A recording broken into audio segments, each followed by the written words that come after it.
kita berikan 2 penginjil literatur. Kita ingat, sepakat kita hanya waktu 3 menit untuk bersaksi.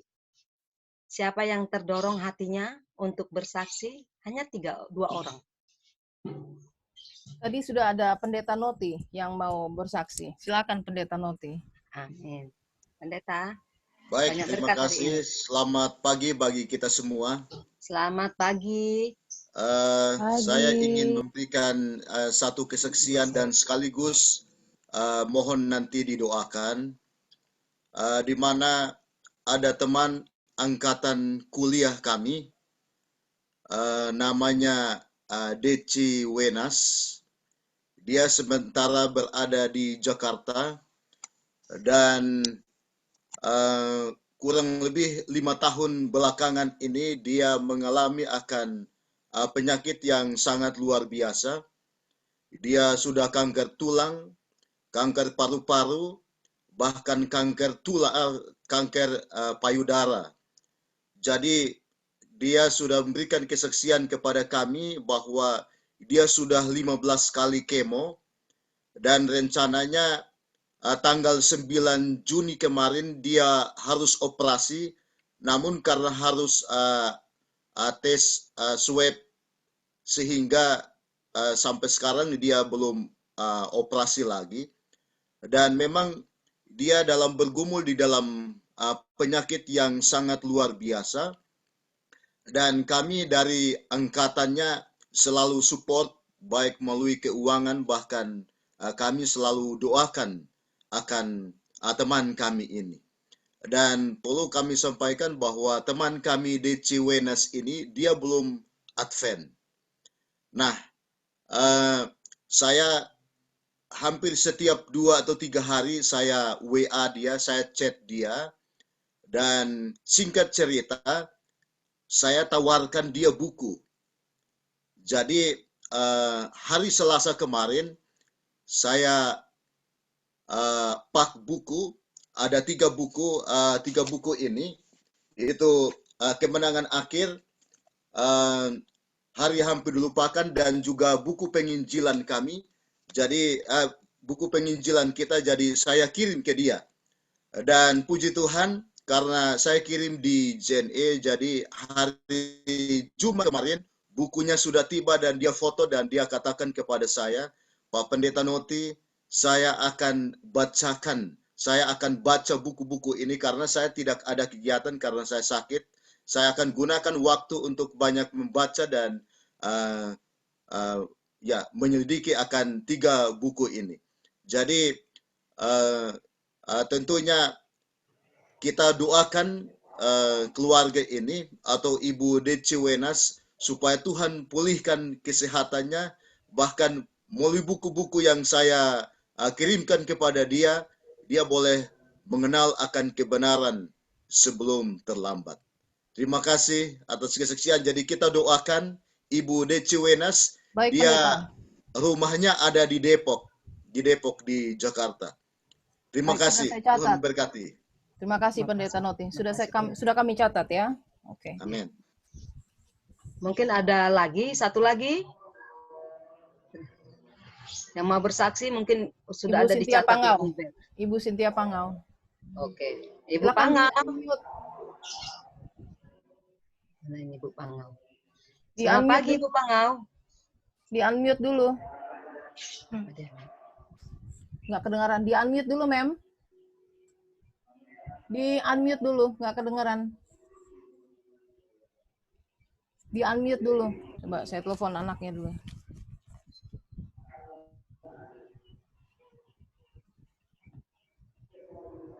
Bentar.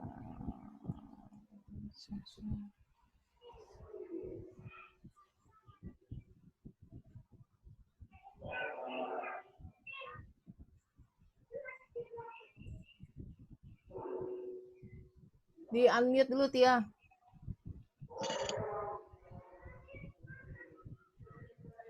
Halo. Ya. Oke, selamat pagi, Ya. Ibu Pangau. Selamat pagi, selamat ketemu kembali. Saya ingin mau bersaksi. Waktu itu kira-kira saya baru 2 tahun menjadi penginjil literatur. Jadi saya masih bodoh-bodoh, sering saya dipimpin. Satu kali saya dipimpin, kemudian kami sudah seharian, belum ada satu buku pun, majalah pun yang laku. Hari sudah hampir jam 4 sore, hopeless. Sudah, aduh gimana nih, nggak berhasil ini.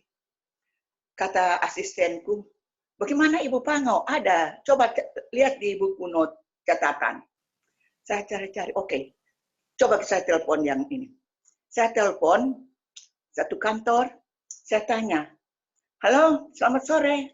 Selamat sore Ibu Pangau. Ya, saya Ibu Pangau, saya boleh ketemu dengan pimpinan kantor ini. Oh boleh, tunggu ya. Kemudian dia hubungi pimpinannya, dan saya katakan selamat sore, saya Ibu Pangau. Oh ya Ibu Pangau, Ibu Pangau yang dulu guru saya. Iya. Oh Bapak siapa? Saya bilang, Bapak saya, dia bilang, saya Bapak Martin. Oh saya, jadi itu bekas murid saya dulu. Oke, boleh saya datang bertamu di kantor Bapak? Oh boleh, boleh sekali. Jadi sore itu saya dengan asistenku pergi. Karena kantornya agak jauh, di Tanah Abang sana jauh.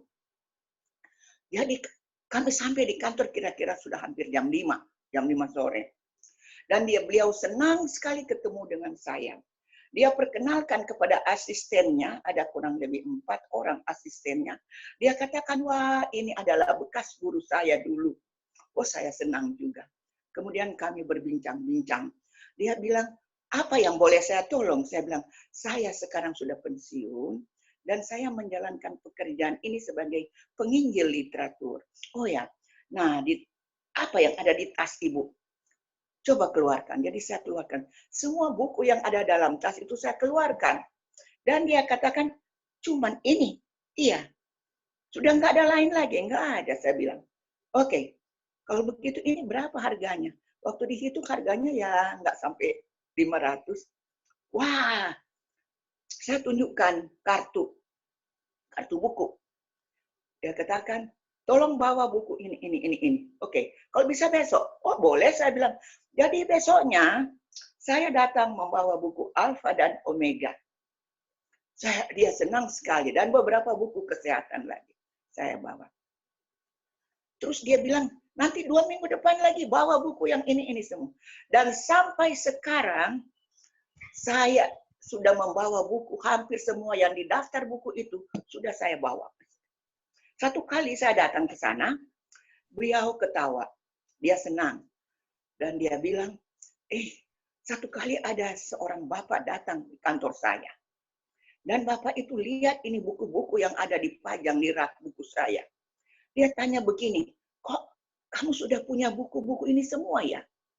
Iya. Dari mana kamu dapat buku-buku ini? Oh, dari seorang ibu. Oh, ada ibu. Ibu siapa? Ibu Pangau katanya. Oh, gitu. Itu Ibu Pangau yang bekas muridnya guru kita dulu. Kita ini adalah muridnya. Wah, senang sekali dia. Beliau katakan, kalau begitu tolong kasih tahu juga dia Ibu Pangau untuk datang di kantornya. Dan ini pendek ceritanya. Sampai sekarang daftar buku itu sudah saya sampaikan kepadanya.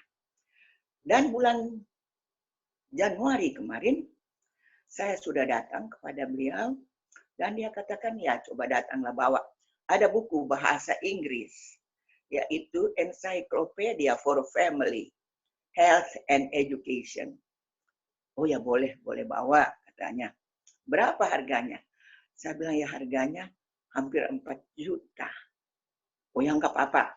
Tapi nanti biasanya kalau saya datang di waktu bulan Juni, Mei, Juni. Wah, tapi dengan adanya corona ini, saya tidak bisa datang. Karena saya sudah lansia. Saya di rumah saja. Saya tidak bisa keluar. Itu sebabnya saya sering berdoa. Tuhan tolong. Supaya virus corona ini boleh berakhir di Indonesia. Karena saya rencana untuk membawa buku yang penting kepada langganan saya. Itulah doaku. Doaku selalu kepada Tuhan. Tiap malam, tengah malam saya berdoa khusus. Tuhan tolong supaya Bapak Presiden kita mempunyai akal budi hikmat dari surga. Dan beliau dengan pegawai-pegawainya, bawahannya semua, dapat menolong untuk menghentikan akan virus corona di Indonesia ini. Jadi tolong didoakan juga supaya penyakit ini di Indonesia dapat dituntaskan. Dan pekerjaan penginjilan literatur akan cepat disampaikan ke seluruh Indonesia.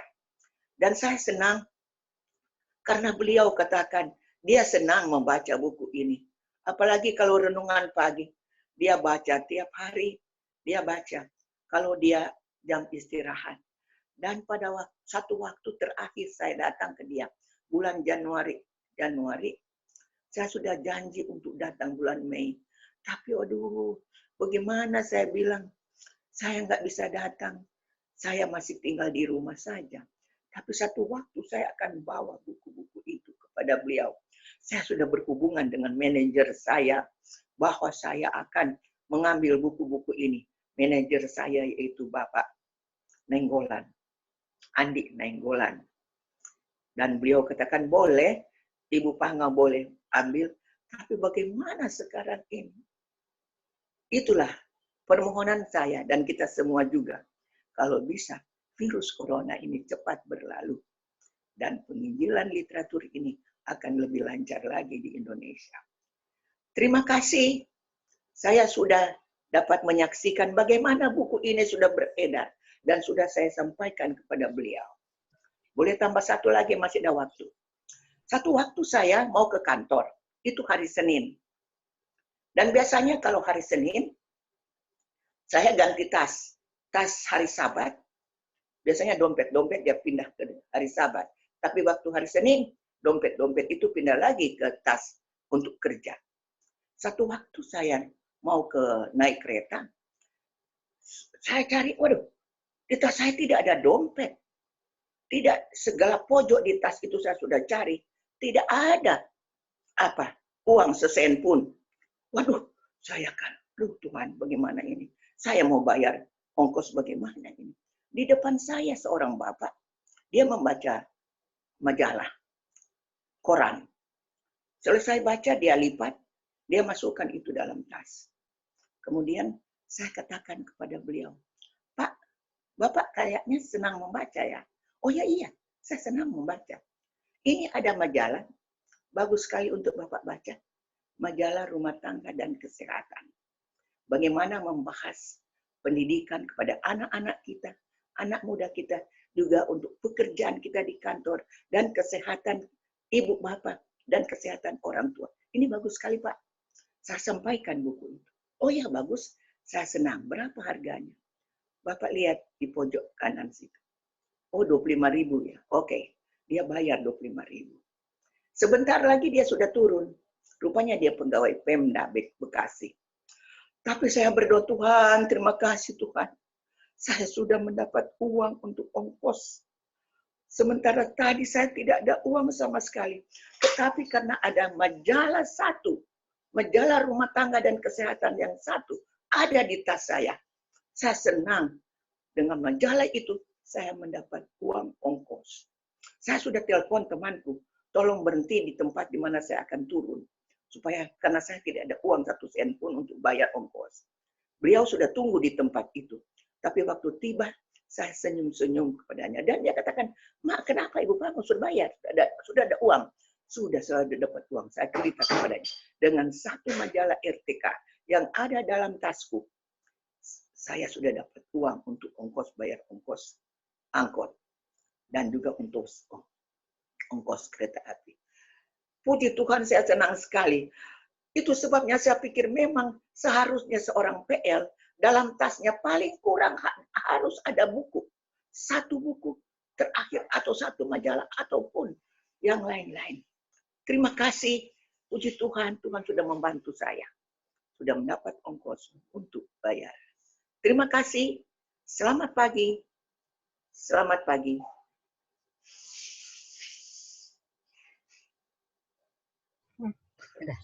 Amin. Terima kasih Bu Pangau sudah menguatkan dalam kesaksiannya. Baiklah, kita siapkan hati dan pikiran kita, nggak dengar, untuk mendengarkan firman Tuhan yang disampaikan oleh Bapak Pendeta Saiman Saragi. Pak Pendeta. Mana ini? Kok nggak dengar nih? Ada tadi ya? Pak Pendeta Saragi, selamat pagi. Ya, selamat pagi. Oke, Pak. Selamat pagi, Pak. Ya. Ini Kami sekarang kan apa kesempatan nih? ke Bapak. Renungan. Renungan. Ya, Pak. Oke, baik. Mari kita tunduk kepala, kita bersatu dalam doa. Bapa kami yang di sorga, sejenak kami. Tuhan tolong kami, berikan kami pengertian sehingga kami memiliki tetap semangat yang luar biasa untuk menyelesaikan pekerjaan Tuhan. Berkati hamba-Mu yang menyampaikan, demikian juga kami semua yang mendengarkan. Terima kasih Bapa, dalam nama Yesus kami berdoa. Amin. Shalom, selamat pagi bagi kita semua. Selamat pagi. Selamat pagi. Pada pagi hari ini, saya diberikan waktu di sini hanya 10-15 menit. Saya tidak tahu bicara apa, karena sangat singkat. Dan rasanya tidak mungkin saya bisa berbicara hanya waktu seperti itu. Amin, amin Pendeta. Lanjut. Ya, tapi tidak apa-apa, saya akan coba untuk menolong kita semua para penginjil literatur maupun anggota jemaat agar mereka semua terlibat dalam pelayanan penginjilan literatur. Bila mana kita kembali kepada sejarah pelayanan literatur, saudara-saudara, inilah pelayanan yang memulai pekerjaan Tuhan.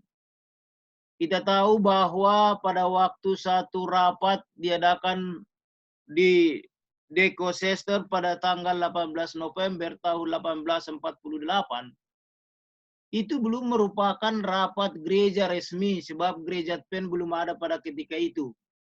Tapi hanyalah kumpulan mereka orang-orang yang telah mengalami kekecewaan pada tahun 1844 yang masih mempertahankan iman mereka kepada Tuhan. Di situ ada hamba Tuhan Esther White, dia menerima hayal dari Tuhan.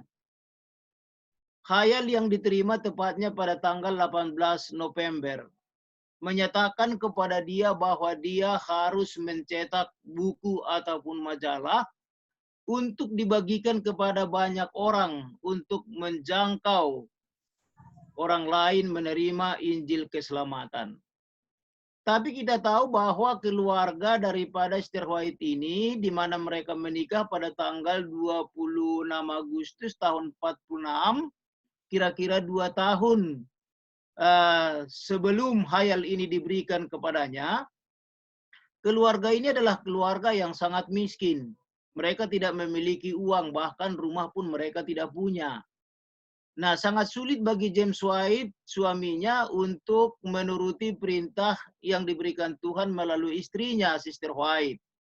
Tetapi di dalam hayal itu, dikatakan kepada Sister White, katakan saja kepada suamimu, nanti orang akan kirimkan uang kepadanya, supaya bisa mencetak cetakan selanjutnya. Nah, saudara-saudara, sungguh luar biasa. 3 kali hayal itu diberikan kepada Sister White. Sampai pada malam itu disampaikan kepada James White, tapi James White tidak dapat melakukan apa-apa. Karena dia tidak punya uang. James White khotbah setiap hari Sabat dari kumpulan satu kumpulan lain. Tapi dia tidak ada bayaran, dia tidak ada gaji. Pekerjaannya hanya sebagai buruh harian di rel kereta api dan juga sebagai tukang potong pohon kayu untuk membuat rumah. Tetapi pada akhirnya hayal yang keempat menyusul besok paginya. Lalu setelah hayal yang keempat inilah, makanya James White membuat keberanian untuk mencetak buku tersebut. Lalu kemudian pada musim panas tahun 1849, tadi hayal 18 November 48, berarti ada senggang waktu 8 bulan setelah hayal yang pertama. Pada musim panas tahun 1849, bulan Juli tepatnya, James White membawa risalah itu ke satu percetakan kecil yang jauhnya 8 kilometer dari rumah mereka. Dia naik kuda untuk menjangkau tempat percetakan tersebut, lalu dicetaklah pada waktu itu sebagai cetakan yang pertama pada tahun 1849, kebenaran masa kini sebanyak 1000 eksemplar.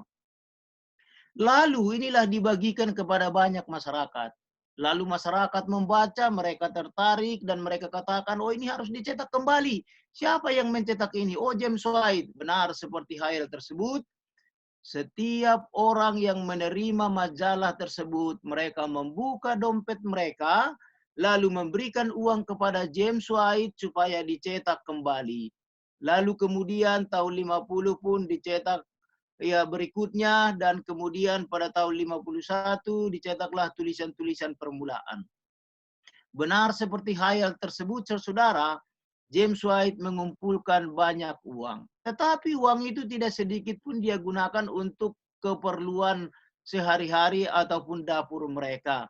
Lalu pada tahun 52, James White membangun satu percetakan. Inilah awal pelayanan pekerjaan Tuhan. Dengan satu tujuan, supaya memiliki banyak buku, traktat, majalah yang dapat dibagikan kepada banyak orang. Inilah tujuan daripada percetakan itu didirikan. Lalu disalurkanlah semua itu ke berbagai daerah, ada yang dikirim melalui kantor pos dan kepada keluarga-keluarga, sehingga banyaklah orang mengenal kebenaran firman Tuhan, dan James White pun sering diundang ke berbagai tempat untuk menjelaskan isi majalah-majalah tersebut, sehingga dengan demikian pada akhirnya bertambah banyak umat-umat Tuhan yang memelihara hari Sabat. Apa jadinya saudara? Lalu kemudian pada tahun 1860, berapa tahun kemudian? 11 tahun kemudian, berdirilah gereja Masehi Advent hari ke-7. Baru merupakan gereja lokal di Amerika pada tahun 60. Tetapi karena pekerjaan penerbitan ini tidak berhenti, selalu mengirimkan banyak buku majalah ke berbagai negara, maka di beberapa negara lain pun sudah ada yang memelihara hari Sabat. Maka untuk pelayanan itu 3 tahun kemudian pada tahun 1863 maka berdirilah General Conference yang ada sampai pada saat ini. Nah, rumah sakit diberikan hayal untuk didirikan baru tahun 63. Sekolah baru pada tahun 75. Nah, dari sini kita dapat melihat bahwa gereja ini ada oleh karena pelayanan penginjilan literatur. Inilah perkembangan yang sungguh luar biasa. Pelayanan literatur ini melahirkan gereja kita, gereja Masehi Advent hari ke-7. Nah, kalau kita lihat di dalam sejarah, saudara-saudara, perkembangan pelayanan literatur pada tahun 1868, nah ada 10 wanita yang pada waktu itu mereka menyebut dirinya sebagai Vigilant Missionary Society. Mereka inilah yang pergi ke berbagai tempat, kampung, kota-kota untuk membagikan traktat-traktat. Jadi mereka tidak jual. Nah, tetapi selalu ada sponsor untuk mencetak traktat ataupun majalah. Jadi belum ada penjualan buku pada tahun 1868. Nah, sekarang penginjilan literatur sudah terorganisir dengan baik. Ini awalnya pada tahun 1880 sampai 82 karena pelayanan penerbitan ini dikembangkan oleh George King. Jadi resminya buku-buku ini baru dijual pada waktu itu adalah buku Daniel dan Wahyu yang ditulis oleh Uriah Smith pada tahun 1870, saudara. Jadi sebelum tahun 1870, belum ada buku kita yang dijual, tetapi masih dibagikan sebagai sarana penginjilan. Nah, pekerjaan penerbitan Inilah yang menjelajahi dunia sehingga pekerjaan Tuhan tersebar ke berbagai benua, negara, ataupun daerah. Nah, pada abad yang ke-19, Abraham Laru, dia adalah seorang kapten kapal yang telah mengelilingi Asia Pasifik. Lalu kemudian dia pensiun. Dia tinggal di California, dia menerima kebenaran, dan dia bergabung menjadi penginjil literatur di sana. Lalu dia begitu maju sekali di California. Dan dia minta kepada gereja, saya mau menjadi misionaris ke Asia Timur Jauh. Anggota jemaat katakan kepadanya, Abraham Laru, sudah Jo, ngana so tua, katanya, karena usianya sudah hampir 70 tahun ketika itu. Sudah di sini aja bekerja, biarkan orang muda ke sana. Tapi Abraham Laru, saudara, karena dia sudah biasa ke Timur Jauh untuk mengarungi Timur Jauh ini sebagai kapten kapal, dia melihat di sini masih kegelapan. Itulah sebabnya pada waktu tuanya dia berangkat ke Asia Timur Jauh untuk menjadi misionaris, membawa buku-buku yang berisi kebenaran firman Tuhan. Apa jadinya? Pada tahun 1888 dia tiba di Hawaii, saudara. Lalu kemudian dari situ dia ke Hong Kong, dari situ dia ke Jepang, dari situ dia ke Malaysia untuk membawakan pekabaran. Tepatnya pada tanggal 22 Maret tahun 1888, dia tiba di Honolulu, lalu kemudian dia menemukan bahwa sudah ada seorang yang memelihara hari Sabat. Nah, disitulah dia tinggal dan sampai sekarang makamnya ada di Hong Kong. Ya, saya sudah pernah ke sana pada waktu itu. Sayang sekali, ya saya tidak bersama PL, tapi karena kebetulan ada acara. Itu tepatnya pada tahun 1888. Baik, mari kita lihat pekerjaan Tuhan di Indonesia. Saudara-saudara, di Indonesia sebenarnya sudah datang misionaris ke Padang pada bulan Desember tahun 1899. Nah, di mana dia tadinya adalah menjadi misionaris di sana, tapi dari gereja Metodis pada tahun 93 sampai 96. Tapi dia sakit, dia kembali ke Amerika, lalu kemudian dia berobat di rumah sakit kita di Bethel Creek, lalu dia menerima kebenaran dari pendeta Irwin, lalu kemudian dia menjadi anggota gereja Mas Hari ke-7, dan dia kembali ke Padang pada tahun 1899 Desember, bukan lagi menjadi misionaris gereja Metodis, tapi menjadi misionaris gereja Advent. Dia buka sekolah bahasa Inggris, muridnya ada 53 orang, terdiri dari anak-anak, orang muda, orang tua. Dia mengajar pagi, siang, dan malam, tetapi dia tidak dapat memenangkan banyak jiwa. Tapi kita bersyukur oleh karena Immanuel Siregar, dia anak seorang pendeta HKBP, belajar bahasa Inggris di sana, ditobatkan menjadi anggota gereja Masehi Advent Hari ke-7. Nah, lalu kemudian siapa yang melanjutkan pekerjaan Tuhan di Indonesia sehingga sampai saat ini ada 2 uni Indonesia, Uni Barat dan Uni Timur. Datanglah seorang penginjil literatur dari Australia yang bernama Petra Tunheim. Dia datang ke Pulau Jawa pada tahun 1906. Dia pergi ke Surabaya, tinggal di Sumber Bekas, lalu kemudian datang ke Jakarta untuk menginjil. Dia menjual buku. Saudara-saudara, apa yang dia lakukan? Dia ketok pintu semua rumah orang, dia tawarkan buku dengan bahasa Indonesia yang terbatas. Ini buku baik, harga 10 sen. Ini buku bagus, harga 10 sen. Lalu kemudian banyak orang yang membeli buku dan menerima kebenaran. Nama buku yang pertama dalam bahasa Melayu disebut, nama bukunya adalah Utusan Kebenaran Melayu. Lalu kemudian pada tahun 1917, nama buku itu diganti menjadi Pertandaan Zaman. Lalu kemudian didirikanlah gereja di Sumber Bekas pada tahun 1912 dan di Jakarta gereja yang pertama pada tahun 1913 itulah gereja Keramat Pulo.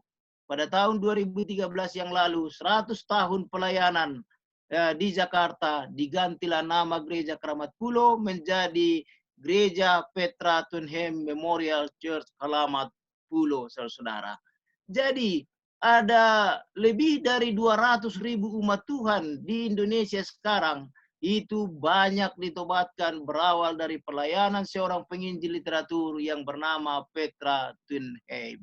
Baik, saudara-saudara, Tuhan telah membuat pelayanan penerbitan menjadi satu pelayanan yang mempersiapkan umat bagi kerajaan sorga.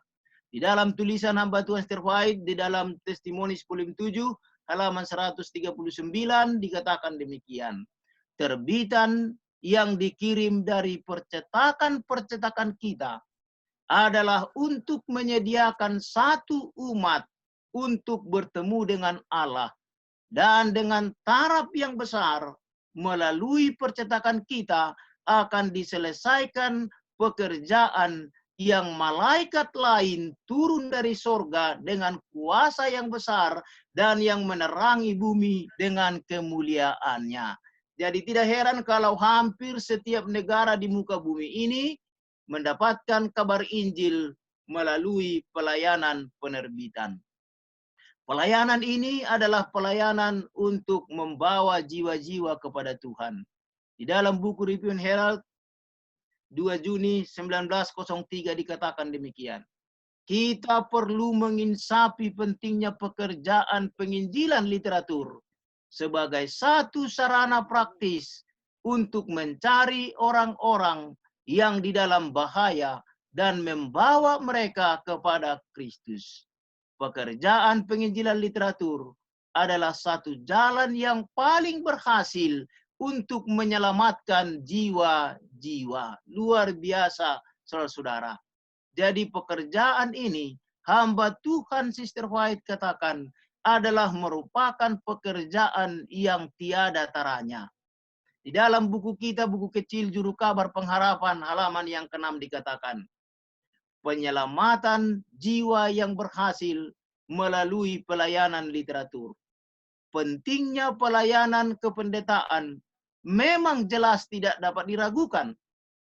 Tetapi banyak orang yang lapar akan roti hidup tidak mendapat kesempatan untuk mendengarkannya dari para pendeta yang diutus oleh Allah.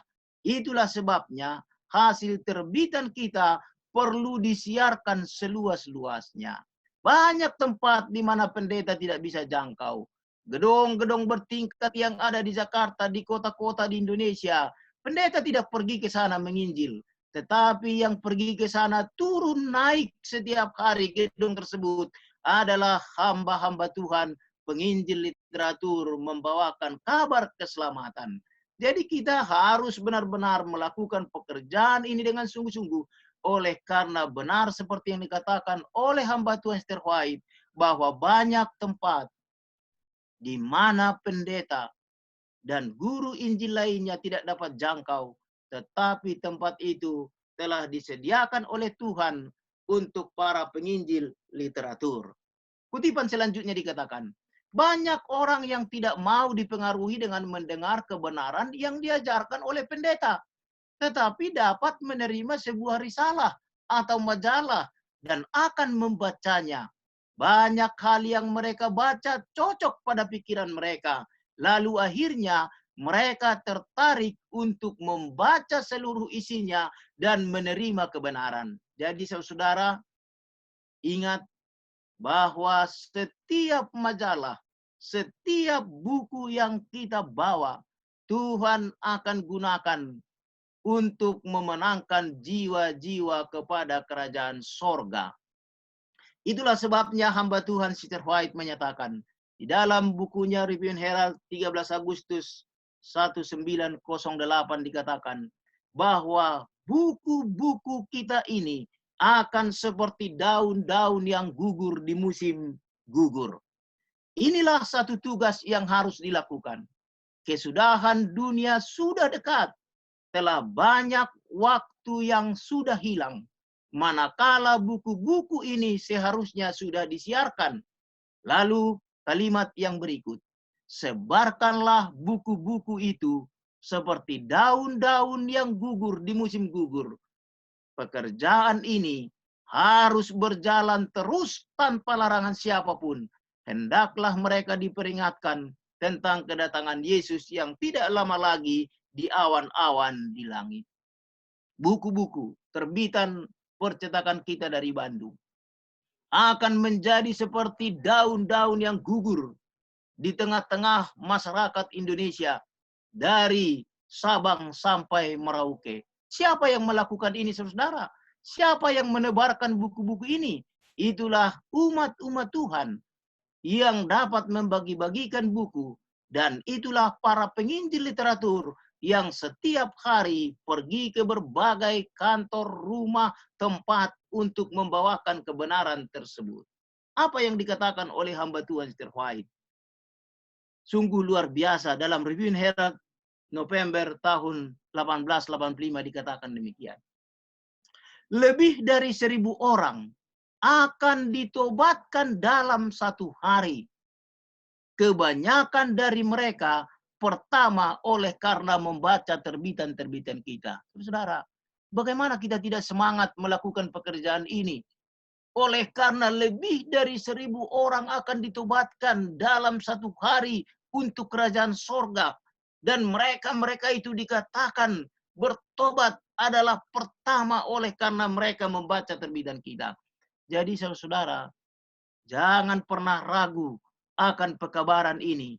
Karena apa yang dikatakan oleh hamba Tuhan Sister White ini adalah ilham dari Tuhan yang harus kita lakukan dengan baik. Tetapi ada persoalan kita sekarang, saudara. Inilah pergumulan kita. Ya, baik kami sebagai pimpinan di UNI, para direktur di daerah ataupun conference, para asisten, ya demikian juga pimpinan kita di IPH. Di dalam 6 testimonis halaman 315 dikatakan demikian. Dari terang yang diberikan kepadaku, kata Sister White, tahulah aku bahwa seharusnya ada 100 penginjil literatur di ladang, di mana sekarang baru hanya ada 1. Nah, saudara-saudara, seharusnya sudah ada 100 di mana ada 1. Jadi kalau penginjil literatur DKI sekarang katakanlah 50, dari 1 dikatakan harus 100, berarti 50 kali 100 orang, berapa itu? Harus ada 5.000 penginjil literatur sebenarnya di Kompres DKI. Kalau di Jawa Barat penginjil literatur 30 orang sekarang, harus kali 100. 30 kali 100 harus ada 3.000 penginjil literatur di Jawa Barat. Nah, untuk menyelesaikan pekerjaan ini. Nah, bagaimana kita melakukan itu, saudara? Jadi kita tidak boleh puas hanya dengan kita pergi setiap hari. Tapi kita harus rekrut anggota jemaat. Kalau mereka tidak bergabung dengan kita sebagai penginjil literatur, membawakan buku ini setiap hari, tapi mereka harus juga menjadi penginjil literatur untuk membagikan buku ini kepada tetangga ataupun keluarga mereka. Hamba Tuhan Sister White menyatakan, untuk menutup sejarah dunia ini, pekerjaan ini juga diselesaikan oleh pelayanan literatur.